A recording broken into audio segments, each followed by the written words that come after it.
some lungs on you, girl. Hey guys, welcome back to another video. It's time for another update. As you can see, we have walls. Drywall went up. Pretty awesome. My husband and his brother were here all week putting up the walls.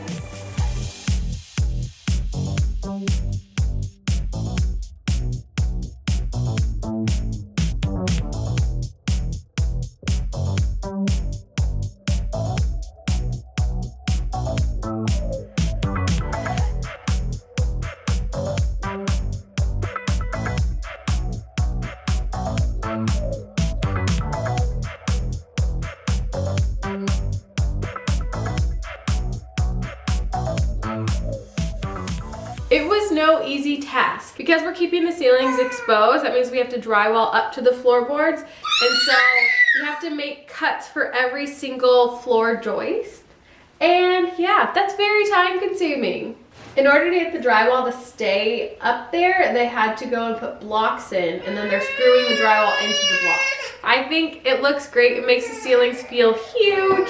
And so there's a couple coats of mud on here that we're sanding, but I'm hoping it'll be ready to paint by the end of this week. Should I just hold you? My little production assistant here with me. He's waving, hi. Not only do we have walls, but we also have lighting.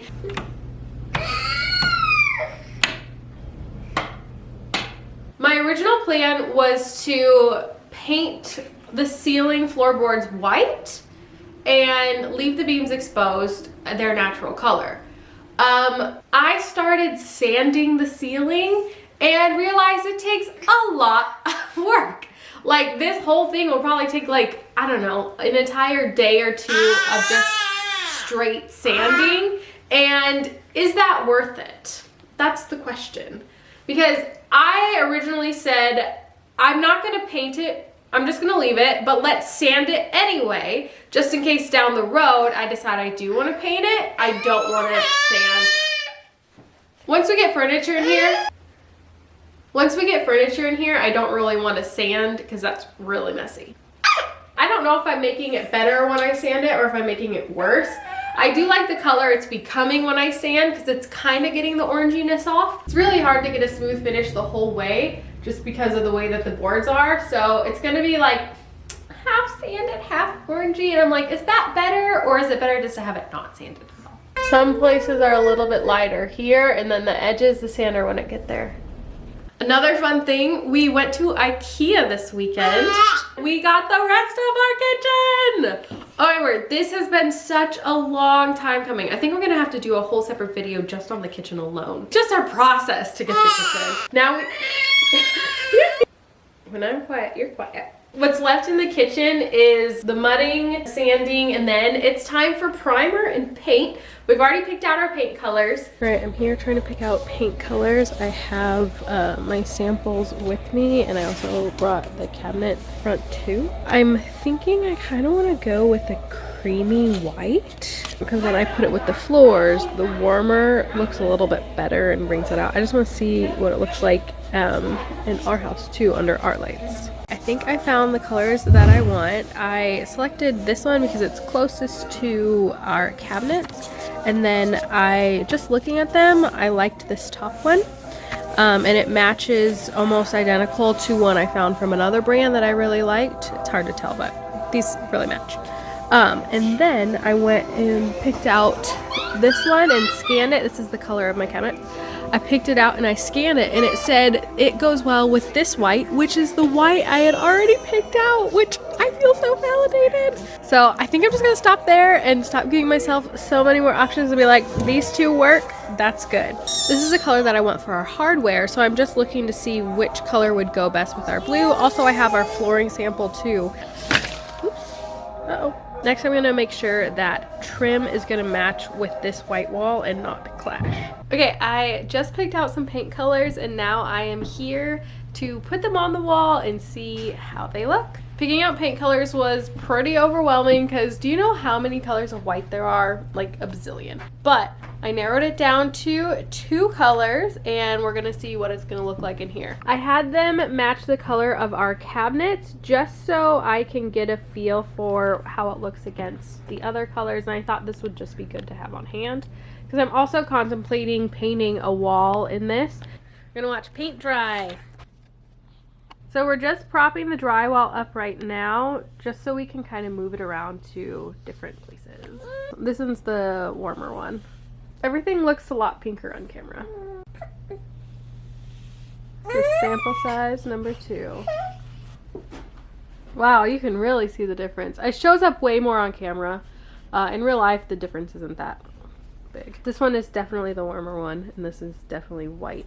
So this is the color that's probably going to be throughout the whole house. Wait, never mind.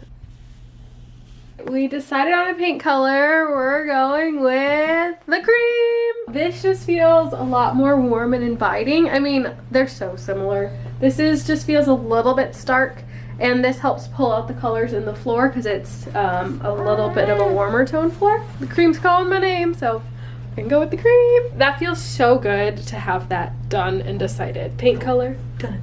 Once it's ready for paint, I can come in and start doing the paint. And then once everything's painted, we can start assembling the cabinets. Floors will go in last. I don't know if we'll put that in before or after we assemble the cabinets. We do need to get the cabinets assembled just because they're taking up a whole bunch of room in there. Once we clear everything out of that room, then we can start working on that room. But we have to get this room done first so we can move everything into here. This is probably gonna be my favorite part of the kitchen. This is a pot filler. Because we had opened up all the walls and we were redoing everything ourselves, I was like, hey, let's put in a pot filler. My husband wasn't on board because it's not necessary. And the thing is that it's not. It is really not necessary to have a pot filler, especially when our sink is gonna be right there. It is not necessary, but I wanted one. It's not for the stove. The stove's gonna be over there. This is for our drink station. We're gonna have our coffee, our tea kettle, and our espresso maker, and our milk frother. All that stuff is gonna go right here. And so I thought it would be really nice to be able to fill up the espresso machine and the water kettle with one of these. Because why not? What makes the pot fillers really expensive is that to add one, you have to go through and take out all the drywall, new plumbing, all that stuff. But we were already doing all this stuff ourselves, so it's just like, just a little bit of extra effort to get something so cool. And you know what? If we don't like it, just cover it up. I'm really excited about this. I promise I won't go putting like a drink refrigerator in here when our refrigerator is gonna be literally right there, but I mean, why not? Just kidding.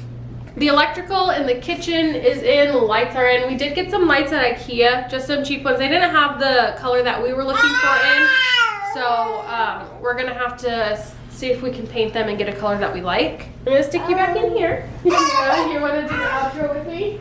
All right, that's all the updates for now. Give this video a thumbs up and make sure you're subscribed with the notification bell so you can be notified every time I upload a new video. Thank you for watching, and I will see you in the next video.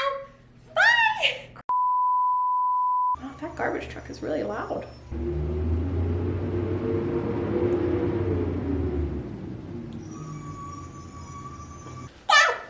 What's left in the kitchen? What's left in, are you saying that's I'm done? Are you saying I'm done? Yeah, you're doing it. You want mommy to be done, Tashi?